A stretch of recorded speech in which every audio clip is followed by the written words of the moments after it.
अजाति ब्रह्माकारपण्यं वक्ष्यामीति प्रतिज्ञातं तत्सिद्ध्यर्थं हेतुं दृष्टान्तं च वक्ष्यामीत्यह आत्मा ह्याकाशवज्जीवैर्घटाकाशैर्विदिवोदितः घटादिवच्च सङ्घातैर्जातवेतन्निदर्शनम् आत्मा ह्याकाशवज्जीवैर्घटाकाशैरिवोदितः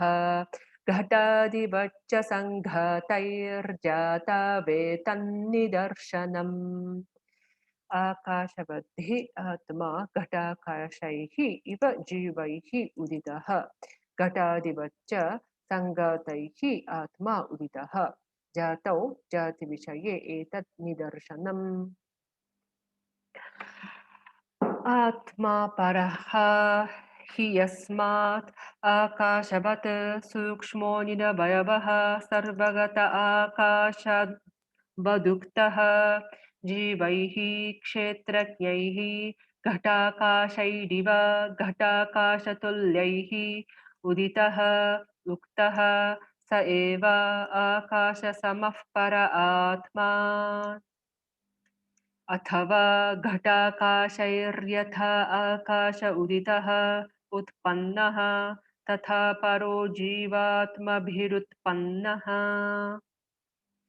जीवात्मनाम् परस्मादात्मन उत्पत्तिर्या श्रूयते वेदान्तेषु सा महाकाशाद्घटाकाशोत्पत्तिसमा न परमार्थत इत्यभिप्रायः तस्मादेवाकाशाद्घटादयः सङ्घाता यथा उत्पद्यन्ते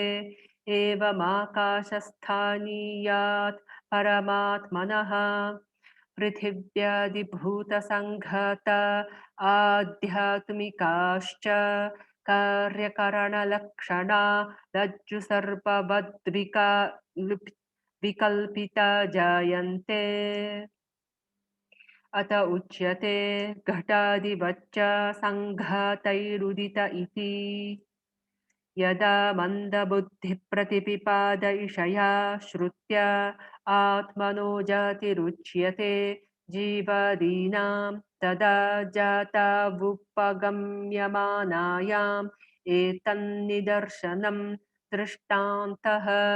यथोदिताकाशवदित्यादिः। ओ